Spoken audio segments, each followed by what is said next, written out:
सा टॉपिक है। ये टॉपिक ज़्यादातर एक्चुअल में तुम्हारा सिलेबस में नहीं है, लेकिन बुक में भी नहीं है, लेकिन ये पढ़ाना जरूरी है इसलिए क्योंकि बहुत बार ये question assertion reason and short question में क्यूज में प्रीवियस ईयर में आ चुका है। तो ज़्यादातर ये stable equilibrium and unstable equilibrium से रिलेटेड है एंड पोटेंशियल एनर्जी से रिलेटेड है, लेकिन ये सिलेबस में नहीं है। बहुत छोटा सा चैप्टर है, चैप्टर तो नहीं, छोटा सा टॉपिक है।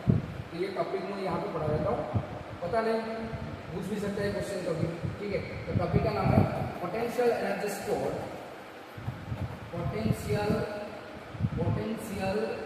एनर्जी,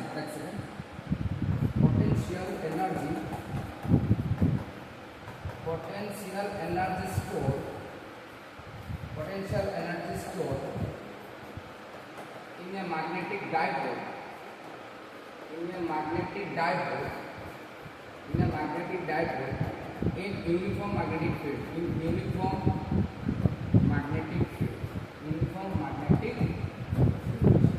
ठीक है। जब भी किसी मैग्नेटिक डाइपोल को, अच्छा मैग्नेटिक डाइपोल का मतलब क्या होता है हमें पता है, बार मैग्नेटिक तो है, ठीक है।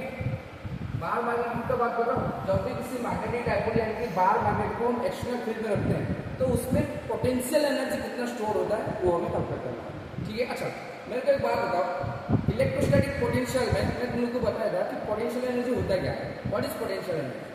जब भी किसी ऑब्जेक्ट का शेप, साइज एंड पोजीशन के कारण जो एनर्जी स्टोर होता है तो उसको बोलते हैं पोटेंशियल एनर्जी, और बॉडी का मोशन के कारण जो एनर्जी स्टोर होता है उसको बोलते हैं काइनेटिक एनर्जी। क्या ये दो डेफिनेशन में तुमको बताया था, किसी भी ऑब्जेक्ट का एनर्जी पोजीशन, शेप, साइज के कारण जो एनर्जी स्टोर होता है उसको बोलते हैं potential energy.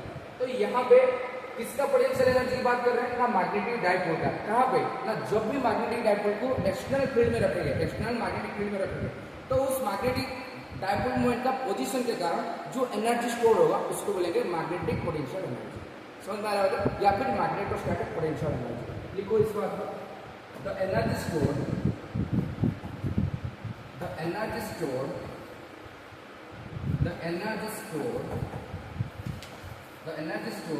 in a magnetic dipole, due to its position in external magnetic field is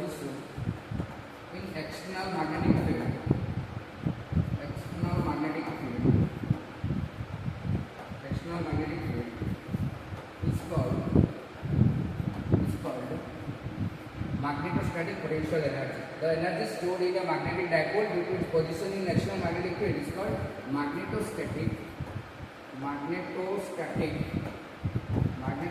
potential energy.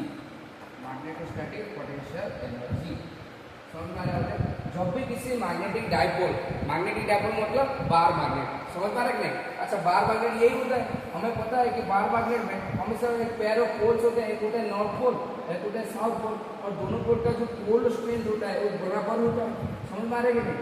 तो इसका जो डाइपोल ये क्या है, दो पोल है, उनके बीच में स्मॉल डिस्टेंस होता है 2l, तो ये एक मैग्नेटिक डाइपोल की तरह बिहेव करेंगे कि नहीं। तो उसका जो मैग्नेटिक डाइपोल मूवमेंट होता है कहाँ पे होता है भाई, साउथ से नॉर्थ की तरफ होता है, ये होता है मैग्नेटिक डाइपोल मूवमेंट, ठीक है।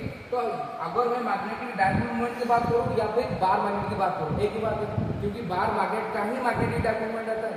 तो जब भी किसी मैग्नेटिक डाइपोल मूवमेंट हो या फिर बार मैग्नेट को एक्सटर्नल मैग्नेटिक फील्ड में रखते हैं तो मैग्नेट का पोजीशन के कारण, डाइपोल मोमेंट का पोजीशन के कारण जो एनर्जी स्टोर होता है तो उसको हम बोलते हैं मैग्नेटोस्टैटिक पोटेंशियल एनर्जी। समझ में आ रहा है।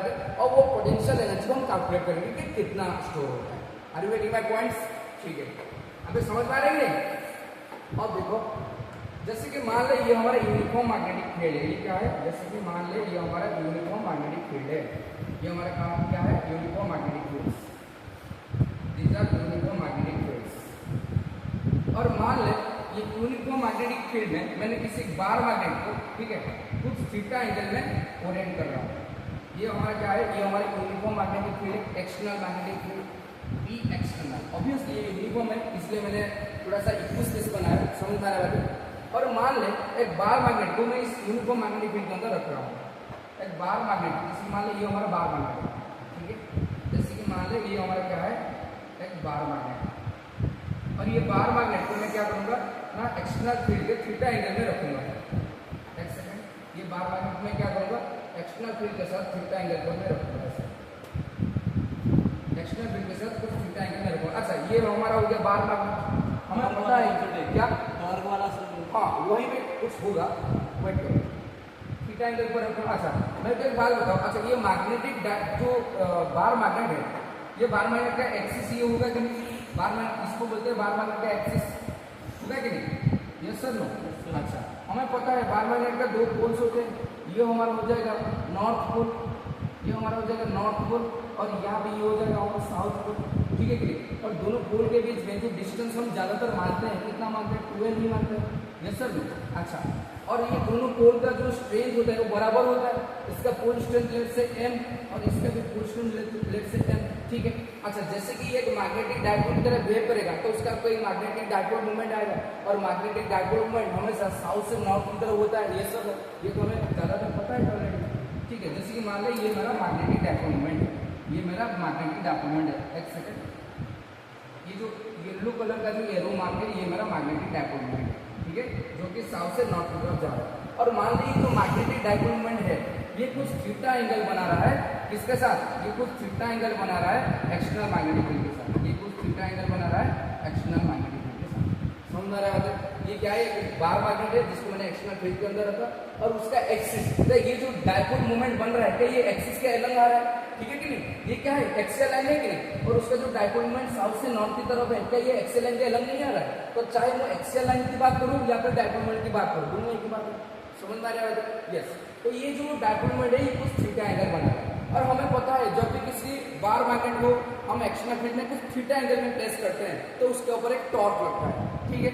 अच्छा अगर मैं बोलूं कि यहाँ पे मैग्नेटिक डायपोल मूवमेंट का मैग्नीट्यूड कितना होगा ना सर, मैग्नेटिक डायपोल मूवमेंट का जो मैग्नीट्यूड होगा ये होगा कितना होगा ना 2ml, क्या यही होता है magnitude of magnetic dipole movement, pole strength into small distance between them, ठीक है कि नहीं। अच्छा जब भी हमें बोल चुके हैं कि जब भी किसी मैग्नेट को हम एक्सटर्नल फील्ड में रखते हैं तो उसके ऊपर टॉर्क लगता है, ठीक है कि नहीं। टॉर्क क्यों लगता है, due to coupling of force, देखना ये नॉर्थ पोल के कारण यहाँ पे फोर्स इधर लगेगा, एक सेकेंड, यहाँ पे फोर्स इधर लगेगा, और यहाँ पे साउथ पोल के ऊपर इधर फोर्स लगेगा, कितना फोर्स लगेगा, एक सेकेंड, यहाँ पे फोर्स लगेगा, मैग्नेटिक फील्ड भी फुल स्ट्रेंथ m, तो bm लगेगा फोर्स, और यहाँ पे भी bm लगेगा, दोनों फोर्स का मैग्नीट्यूड सेम है, डायरेक्शन अपोजिट है, और दोनों के बीच में एक ये जो डिस्टेंस मेंटेन हो रहा है तो इसके कपलिंग के कारण इसके क्या लगेगा, टॉर्क लगेगा, तो ये रोटेट है। कितना टॉर्क लगता है ये तो हमें ऑलरेडी कैलकुलेट कर चुके हैं, तो टॉर्क कितना लगता है भाई, कितना टॉर्क लगता है, टॉर्क लगता है टाउ इक्वल टू कितना लगता है m p sin थीटा, और m क्या होता है, m यहाँ पे पोल स्ट्रेंथ नहीं है, मैग्नेटिक डायपोल मूवमेंट है, समझ पा रहे कि नहीं, क्योंकि ये जो टॉर्क लग रहा है टाउ ये किसको रोटेट करना चाहता है, डायपोल मूवमेंट को फील्ड के डायरेक्शन में रोटेट करना चाहता है, समझ पा रहे हैं। अच्छा ये टॉर्क किधर लगेगा, टॉर्क लगेगा इधर क्लॉकवाइज डायरेक्शन, क्योंकि नॉर्थ पोल के ऊपर फोर्स इधर, साउथ पोल की तरफ फोर्स इधर, तो ये किधर रोटेट करेगा, ऐसे क्लॉकवाइज डायरेक्शन में घूमने के लिए कोशिश करेगा, समझ पा रहे हैं, रिकॉर्ड हो रहा है ना, ठीक। अच्छा इधर ध्यान दें, तो टॉर्क कितना लगता है m v sin थीटा, ठीक है कि नहीं। अच्छा ये टॉर्क लगता है, दिस टॉर्क मैं लिखता हूं, the torque experienced by the dipole, the torque experienced by the bar magnet is given by कितना लगता है टॉर्क ना, tau equal to capital M v sin theta, and that torque try to rotate, and that torque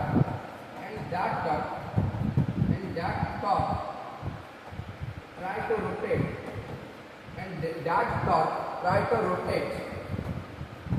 and that torque try to rotate the magnet, the bar magnet in anti-clockwise direction, sorry in clockwise direction, in clockwise direction, तो obvious बात है ये इसको clockwise direction में घुमाने के लिए कोशिश करेगा, ठीक है। लेकिन हमारा टारगेट क्या है, हमारा टारगेट है पोटेंशियल एनर्जी कैलकुलेट करना, टॉर्क तो ऑलरेडी हम कैलकुलेट कर चुके हैं, तो पोटेंशियल एनर्जी कैलकुलेट करने के लिए हमें क्या करना पड़ेगा, हमने देखना पड़ेगा कुछ वर्डन करना पड़ेगा। जैसे कि मान ले एक्सटर्नल फील्ड के कारण टॉर्क लग रहा है जिसके कारण ये क्लॉकवाइज घूम रहा है, अगर मैं चाहूँ इसको एंटी क्लॉकवाइज डायरेक्शन में घुमाने के लिए तो ये तो अपने आप घूमेगा नहीं, are you getting my point. देख एक्सटर्नल फील्ड के कारण उसके ऊपर जो टॉर्क लग रहा है ये डायपोल मोमेंट को यानी कि बार मैग्नेट को क्लॉकवाइज डायरेक्शन में घुमाने के लिए कोशिश करेगा। तो थोड़ा सा ऊपर ले जा, ये उसको घुमाते हुए क्लॉकवाइज डायरेक्शन में घुमा लेगा, और थोड़ा सा ले जा तो ये इसको घुमाते हुए व्हील की डायरेक्शन में लाइन करने के लिए कोशिश करेगा। मतलब ये अपने आप हो रहा है, ठीक है नहीं। एक्सटर्नल फील्ड के कारण जो उसके ऊपर टॉर्क लग रहा है ये उसको क्लॉकवाइज डायरेक्शन में घुमाने के लिए हमेशा ही चाहेगा। लेकिन अगर हम चाहें कि उसको एंटी क्लॉकवाइज डायरेक्शन में घुमाने के लिए, ये तो अपने आप घूमेगा नहीं, हमें वर्क करना पड़ेगा, हमें कुछ एक्सटर्नल टॉर्क बाहर से देना पड़ेगा तब जाके ये घूमेगा। तो टॉर्क जो हम देंगे, जैसे कि मान ले ये बार मैग्नेट में एंटी क्लॉकवाइज डायरेक्शन में घुमाना चाहता है, ये तो अपने आप जाएगा नहीं, तो हमें कुछ वर्क डन करेगा कि नहीं, हमें कुछ वर्क डन की जरूरत पड़ेगा कि नहीं। तो जितना वर्क डन हम करेंगे उसको एंटी क्लॉकवाइज डायरेक्शन में घुमाने के लिए, वही वर्क डन जाएगा का पोटेंशियल एनर्जी में स्टोर हो जाएगा। तो बस हमें वही एक्सटर्नल वर्क डन जो हम करेंगे उसको रोटेशन करने के लिए एंटी क्लॉकवाइज डायरेक्शन में, वही वर्क डन को अगर हम कैलकुलेट कर ले तो हमें पोटेंशियल एनर्जी कितना स्टोर हो जाएगा कैलकुलेट हो जाएगा। Are you getting my point?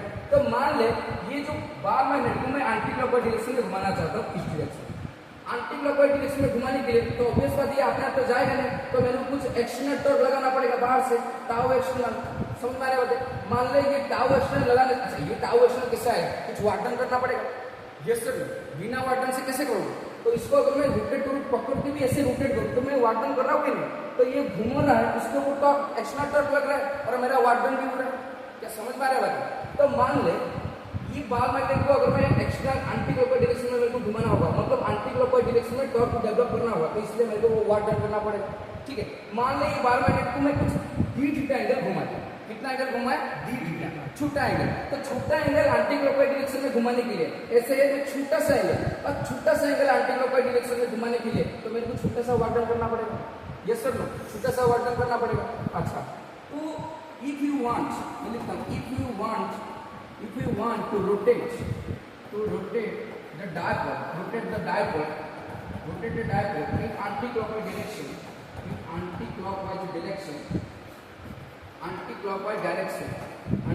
direction, we need to do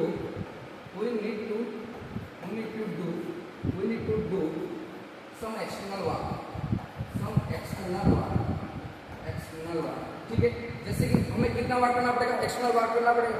मान ले मैं इसको डी थीटा एंगल, छोटा सा एंगल घुमाने के लिए कोशिश कर रहा हूँ, छोटा सा एंगल है, जैसे कि मान ले एक सेकंड, छोटा सा एंगल घुमाने के लिए मैं कोशिश कर रहा हूँ, ऐसे छोटा सा एंगल घुमाने के लिए कोशिश कर रहा हूँ।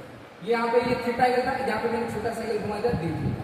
समझ में आ रहा है? एंटी क्लॉकवाइज डायरेक्शन में छोटा सा एंगल घुमा दिया डी थीटा। समझ में आ रहा है? तो अगर मैं छोटा सा एंगल घुमाने के लिए कोशिश करूंगा यहाँ पे, तो मेरे को क्या करना पड़ेगा? छोटा सा वर्क डन करना पड़ेगा, क्योंकि ये तो अपने आप घूमेगा नहीं, क्योंकि एक्सटर्नल तो कोई इसको क्लॉकवाइज घुमा रहा है, लेकिन मैं चाह रहा हूँ एंटी क्लॉकवाइज, तो ये अपने आप जाएगा नहीं, तो मेरे को पकड़ के इसको घुमाना पड़ेगा, छोटा सा वर्क डन करना पड़ेगा। छोटा सा एंगल किया, छोटा सा वर्क डन, तो कंप्लीट एंगल घुमाने के लिए क्या करेंगे? इंटीग्रेशन कर देंगे। Are you getting my points? तो छोटा सा वर्क डन कितना होगा? If you want to rotate the dipole in anti-clockwise direction, we need to do some external work. ठीक है, तो let we have to rotate the dipole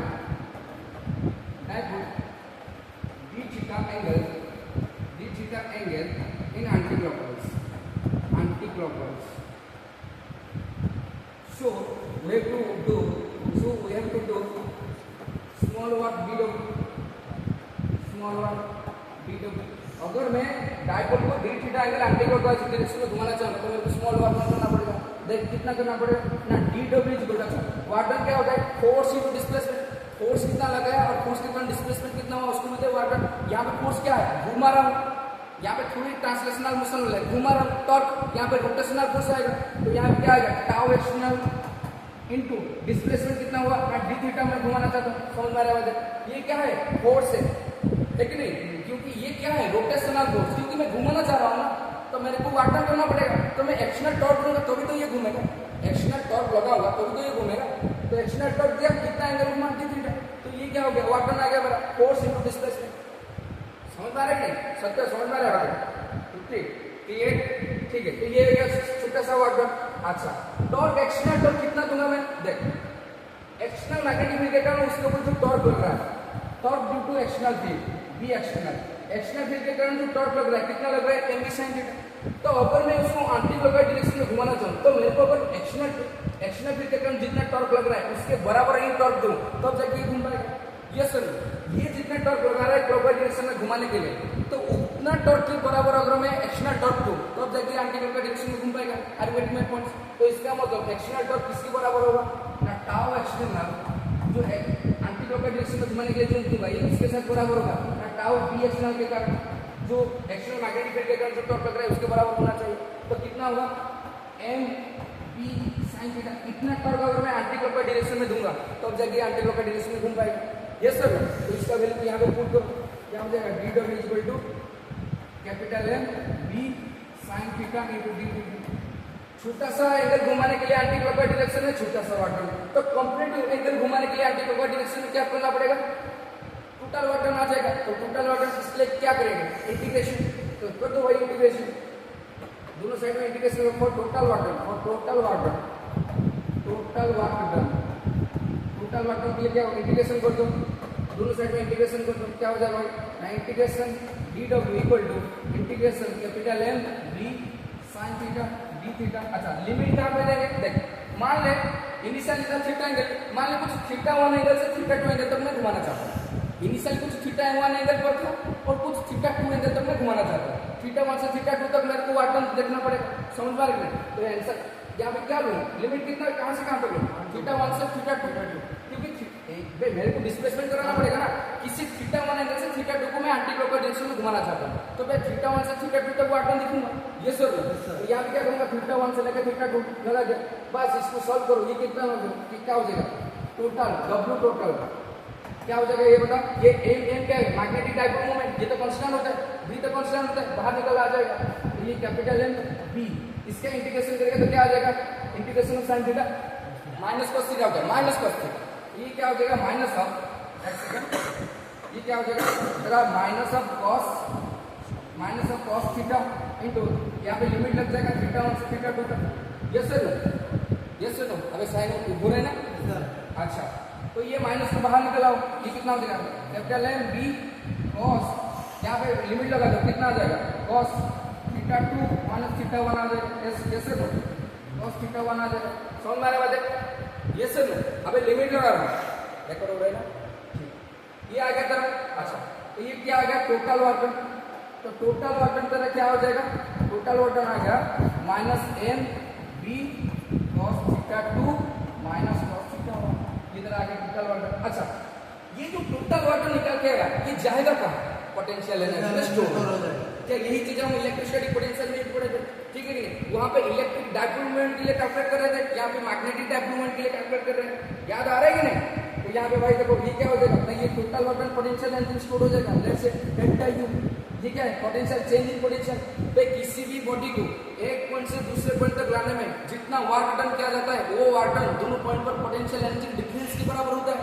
यहाँ पे मैग्नेट को थीटा 1 एंगल से थीटा 2 तक हम घुमाना चाहते हैं एंटी क्लॉकवाइज डायरेक्शन में, तो जितना वाट टर्न हमें करना पड़ेगा वो दोनों एंगल पर क्या हो जाएगा दोनों एंगल पर क्या हो जाएगा पोटेंशियल एनर्जी डिफरेंस के बराबर हो जाएगा। तो ये डेल्टा यू क्या लिख सकता हूँ minus M B cos theta 2 minus cos theta 1, समझ में आ रही बात है। तो ये क्या है ये एक्चुअली क्या क्या इसको मैं खुलकर ऐसे लिख सकता हूँ, ध्यान से लिखना है यहाँ पे देख तेरे को फील आएगा मजा आ जाएगा। एम बी cos थीटा 2 ये क्या है potential energy stored at theta 2 angle minus यहाँ पे ये क्या हो जाएगा भाई एक second minus minus cos M B cos theta 1 क्या है थीटा 1 एंगल पर स्टोर होने वाला पोटेंशियल एनर्जी, ठीक है।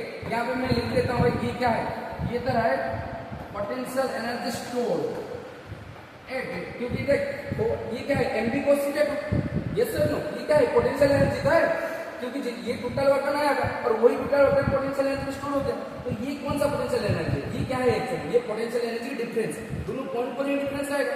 यस सर किसी थीटा 1 एंगल से जब थीटा 2 तक हम रोटेट करा रहे हैं तो थीटा 1 पर कुछ पोटेंशियल होगा थीटा 2 पर पोटेंशियल होगा, दोनों का सब्सट्रैक्शन करने से पोटेंशियल एनर्जी डिफरेंस है, ठीक है। जितना वाट टर्न होगा वही दोनों पॉइंट पर डिफरेंस आ जाएगा। अब समझा कि नहीं। तो यहाँ पे क्या हो जाएगा ये क्या है पोटेंशियल एनर्जी एट थीटा 2, ये क्या हो जाएगा पोटेंशियल एनर्जी एट थीटा 1। लेकिन हमें पोटेंशियल एनर्जी की डिफरेंस नहीं चाहिए, हमें चाहिए किसी पर्टिकुलर एंगल पर पोटेंशियल, तो इसलिए मेरे को रेफरेंस सेट करना पड़ेगा। याद आ रहा है कि नहीं किसी रेफरेंस सेट करना पड़ेगा जहाँ पे पोटेंशियल एनर्जी क्या होगा 0, जहाँ पे पोटेंशियल एनर्जी का क्या होगा 0। तो मेरे को दिखना पड़ेगा इनमें से कौन सा एंगल पोटेंशियल एनर्जी जीरो हो रहा है। अगर मैं मैग्नेट को 90 डिग्री एंगल पर रखूं, देख अगर मैं मैग्नेट को, अगर मैं ये बार मैग्नेट को, यहाँ पे ये बार मैग्नेट है, अगर ये मैग्नेट को मैं 90 डिग्री एंगल पर ऐसे रखूं, क्या ये जो डायपोल मूवमेंट, देख ये डायपोल मूवमेंट जो घूम रहा है कि नहीं, एरो मार्क, येलो कलर का जो एरो मार्क, ये तो मैग्नेटिक डायपोल का डायरेक्शन और फील्ड की डायरेक्शन के बीच में 90 डिग्री एंगल बन रहा है। Yes sir. तो अगर 90 डिग्री एंगल पर बनेगा तो क्या उसके ऊपर, मेरे को एक बात बता, क्या उसके ऊपर थीटा अगर 90 डिग्री होगा, थीटा अगर 90 डिग्री होगा, थीटा अगर 90 डिग्री होगा, क्या मेरे को एक बात बता कि ये टर्म जीरो हो रहा है। थीटा अगर 90 डिग्री को मैं थीटा 1 को 90 डिग्री पुट करूंगा, इनिशियली अगर तेरा बार मैग्नेट 90 डिग्री एंगल पर हो तो क्या उसका पोटेंशियल एनर्जी वहां पे जीरो होगा, क्योंकि cos 90 जीरो होता है। Yes sir. तो मेरे को थीटा 1 को 90 मानना पड़ेगा, वही हो जाएगा उसका रेफरेंस। समझ में आ रहा है? 90 मतलब मैं इनिशियली मैग्नेट को कहां पे रखूंगा, कैसे रखूंगा, किस ओरिएंटेशन में रखूंगा, 90 डिग्री अबाउट मैग्नेटिक फील्ड, तब जाके थीटा 90 डिग्री होगा, पोटेंशियल एनर्जी जीरो होगा और मेरा रेफरेंस सेट हो जाएगा। तो 90 डिग्री से रेफरेंस होगा, तो 90 डिग्री से जितना डिग्री एंगल तक मैं घुमाता जाऊंगा वहां पे मेरे को पोटेंशियल एनर्जी मिल जाएगा एग्जैक्टली उस पॉइंट पर। समझ में आ रहा है? तो मैं यहाँ पे रेफरेंस कहां पे मानूं, थीटा इक्वल टू 90 पर। लेट आवर रेफरेंस थीटा 1 कोई 90 डिग्री होगा और थीटा 2 को पुट कर थीटा, ये मैंने रेफरेंस ले लिया।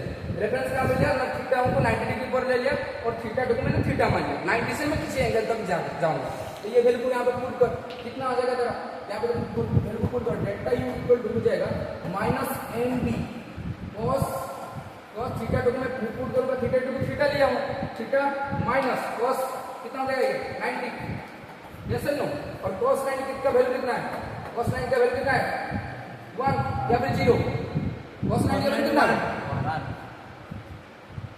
अबे cos 90 0 होता है गधे,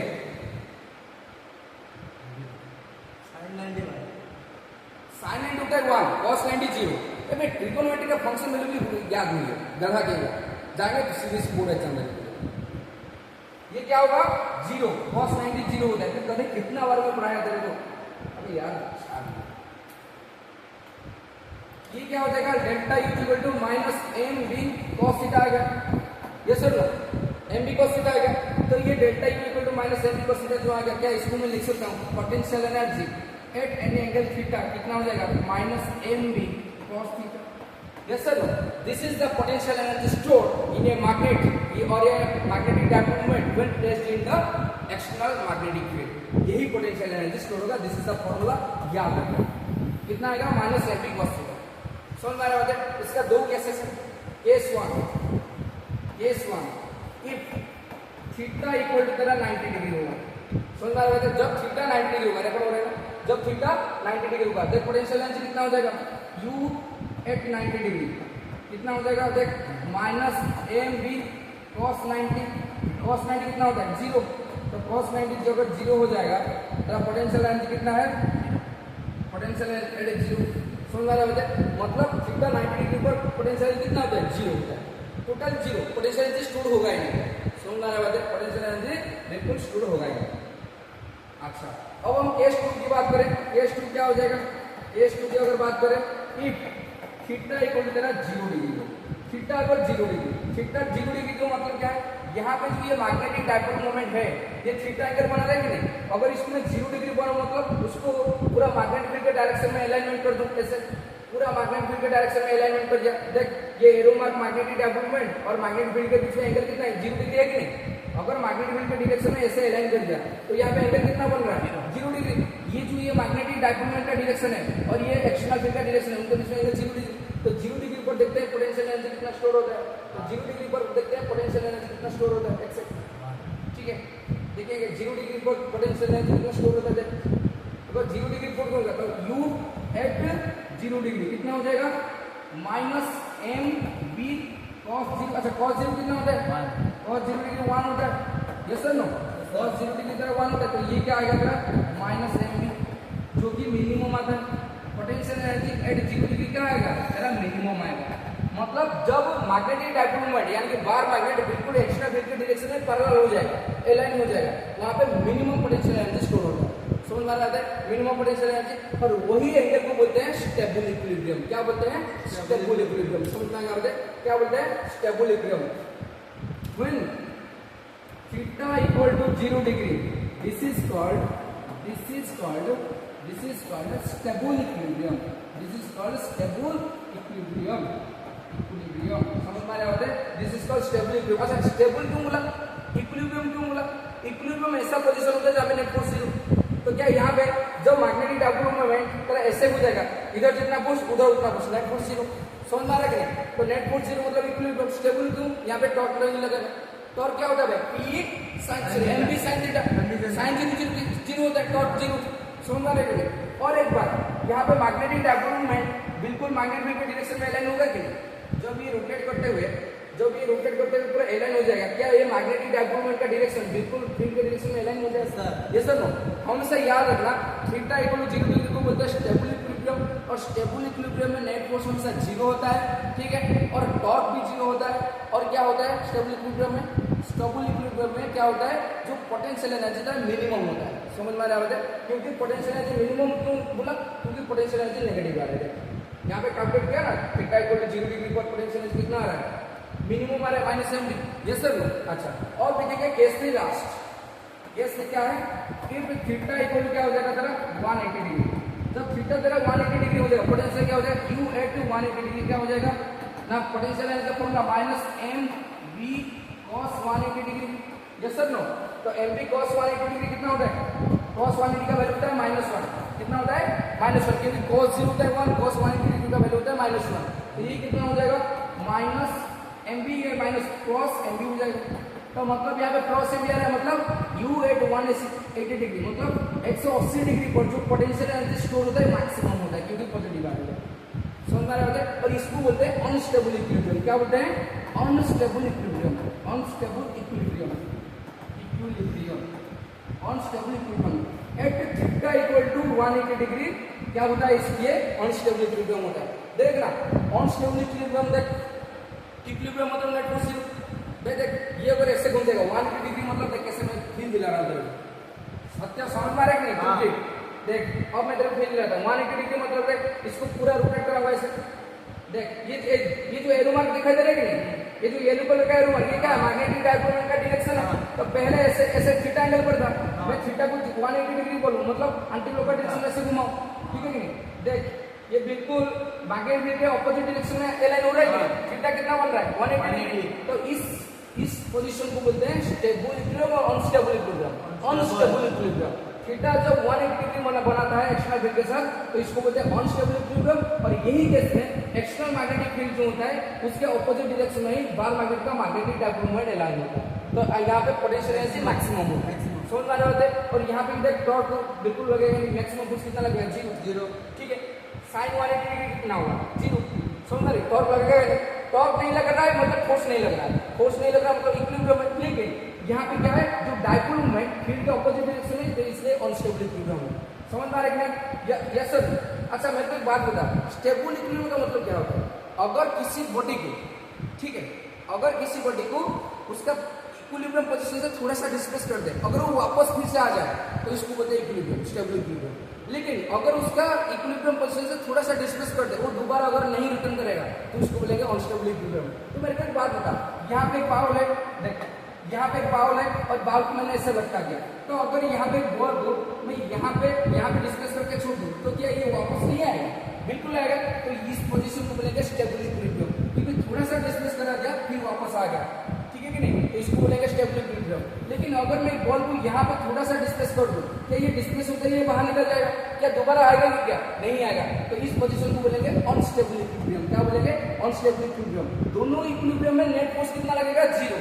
लेकिन स्टेबल इसलिए कि अगर थोड़ा सा उसको डिस्प्लेस कर दो वो फिर से आ जाएगा। डायपोल केस में ऐसा हुआ था कि नहीं? थीटा ऐसे होता है, 0 पर टॉर्क नहीं लगता है, थोड़ा सा एंगल अगर तो ऊपर ले जाएगा टॉर्क लगेगा, फिर से उसको बुला देगा, अलाइन कर देगा। तो ये एक थोड़ा सा डिस्प्लेस करने के बाद भी फिर वापस आ रहा है कि नहीं? तो ये स्टेबल इक्विलिब्रियम। लेकिन 180 डिग्री रोटेट करते बिल्कुल टॉर्क लगेगा नहीं, तो ये रोटेट होकर फिर अपना इनिशियल पोजीशन पर आएगा ही नहीं, तो ये अनस्टेबल इक्विलिब्रियम। समझ में आ गया? बताए थीटा इक्वल टू 0 पर स्टेबल, 180 डिग्री पर अनस्टेबल और 90 डिग्री पर टॉर्क मैक्सिमम लगता है। ये कुछ स्टेबल की अनस्टेबल इक्विलिब्रियम नहीं होता, बस मैक्सिमम पर वहां पर। समझ में आ गया? बताए ये सर देख, अब ये कॉन्सेप्ट समझ में आएगा? ये कॉन्सेप्ट समझ में आएगा ना? तो यहाँ पे देख, यहाँ पे और एक चीज मैं तेरे को नहीं दिलाता हूँ, पूरा कॉन्सेप्ट क्लियर हो। देख यहाँ पे अगर मैं ऐसे कर लूँ, यहाँ भी स्टेबल इक्विलिब्रियम है, ठीक है कि नहीं? तो इसको फोर्स जीरो, टॉर्क भी जीरो। टॉर्क कितना लग रहा है? mv sin theta, theta equal zero है, टॉर्क क्या होता है? जीरो। तो ये क्या है? इक्विलिब्रियम में और स्टेबल इक्विलिब्रियम में है, ठीक है कि नहीं? अब स्टेबल इक्विलिब्रियम क्यों है? क्योंकि अगर मैं थोड़ा सा इसको ऐसे कर दिया तो टॉर्क लगेगा, फिर से वो रोटेट करके ऐसे आ जाएगा। तो ये स्टेबल इक्विलिब्रियम थोड़ा सा डिस्कस करने के बाद भी वो अपने आप अपना डायरेक्शन में अलाइन हो रहा है। लेकिन अगर मैं इसको पूरा घुमाते हुए बिल्कुल ऐसे कर दिया, एंटी क्लॉक डायरेक्शन में कर दिया, तो यहाँ पे भी टॉर्क कितना लगेगा? sin 180 जीरो होता है, टॉर्क जीरो, नेट फोर्स भी जीरो। लेकिन ये दोबारा घूमते हुए फिर से मैग्नेटिक के डायरेक्शन में अपना अलाइन नहीं होगा। इसका मतलब गया तो गया, हमेशा के लिए गया। तो इसलिए इसको बोलते हैं unstable equilibrium, theta equal to 180 degree पर। क्या समझ में आ गया होता है चैप्टर कोर्स? तो यही question stable equilibrium, unstable equilibrium में पूछता है, तो मैं कॉन्सेप्ट क्लियर कर दिया। हो गया तुम्हारा कॉन्सेप्ट क्लियर? ठीक है, प्रॉब्लम थोड़ा थोड़ा होगा, स्टॉप हो।